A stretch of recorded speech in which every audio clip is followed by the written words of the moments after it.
Have you ever felt that people just simply don't get you? You find it hard to make friends or get a date, even though it seems like you're doing all the right things. Sometimes we become our own saboteurs and ruin our own chances without even knowing what hit us. So if you're ready to take a hard look at yourself, here are 4 things to be on the lookout for to see if you're turning people off without realizing it. And before we go further, don't forget to subscribe if you want more videos on self-improvement, dating, and relationships. You show little to no emotion. Characters like Sherlock Holmes or Spock are cool, logical, and brilliant individuals. Definitely characteristics that come in handy in a stressful situation or if you're trying to problem solve.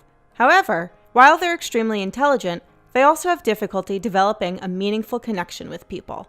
Sherlock Holmes shuts himself off emotionally from people, even his best friend Watson, and Spock is only able to really form friendships once he's gotten in touch with his human side.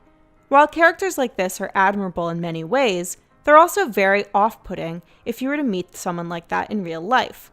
They are aloof, rude, and dismissive of quote-unquote normal people, because they feel a sense of superiority and/or a fear of showing vulnerability. This results in pushing people further away. Emotions are arguably one of the top qualities that makes us human, and they are vital in connection with one another. When you show very little emotion, it's hard for people to get a sense of who you are. Humans don't like dealing with ambiguity in any scenario, because it means there's an element of risk.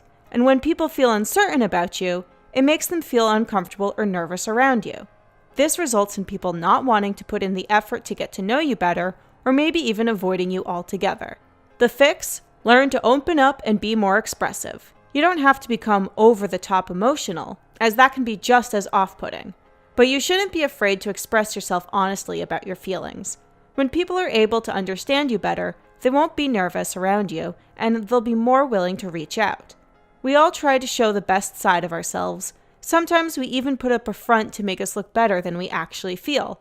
But when it comes to developing a real, meaningful relationship, showing your more vulnerable side is essential in growing closer to someone and forming trust.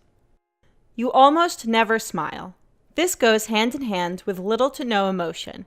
You can certainly be expressive, such as frustrated or mopey, and people will have a better understanding of how you're feeling in that moment, but that doesn't necessarily mean that they'll be attracted to you for expressing your anger so clearly.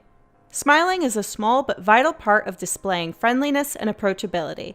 If you never smile, people will likely think you're in a bad mood, that you don't like them, or are even a mean person. This includes people who have a resting bitch face and are scaring people off even when they feel perfectly fine.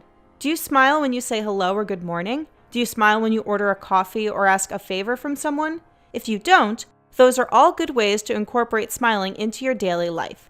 Give it a try and see how people react. Having an awareness of how you appear to others always gives you the opportunity to learn what you should change to come off as friendly, more confident, etc. You don't look people in the eye. Cue the famous quote, "The eyes are the window to the soul." Whether or not you can see their soul, looking someone in the eye carries multiple benefits.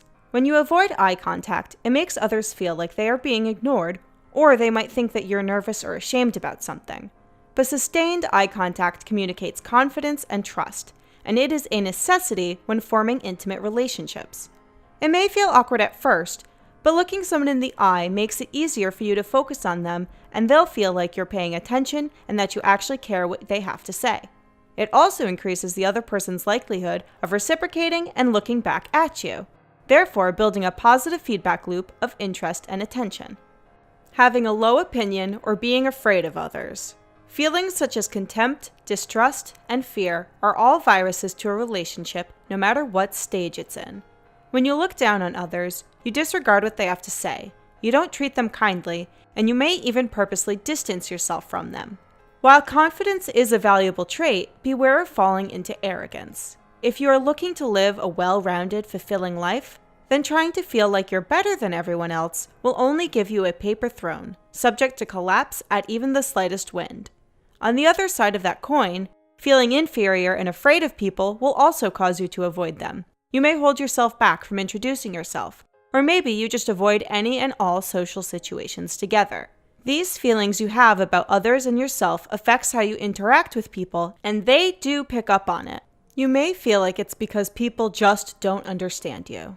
That may be true, but have you given them an opportunity to understand you? Have you really opened yourself up to them? Do you try to see the good in other people, or do you immediately assume the worst? The beliefs and assumptions you hold alter the way you perceive the world and act within it. So ask yourself, is this the outlook that I want to carry around? Does it serve me well, or does it hold me back? Spend some time to self-reflect, maybe even ask someone you trust to give you honest feedback.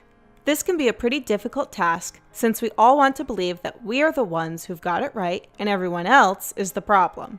But that mindset doesn't help us grow. Once you're able to take a step back from your ego, only then can you really see where you might be wrong or what you need to let go of to become the next best version of you. Do you think you have an area that you could improve upon? I know that I sometimes feel like I'm not cool or interesting enough, so I'll hold myself back from talking to new people when I'm out at a bar or party. We're all a work in progress, so leave a comment if you're feeling brave enough to share one yourself.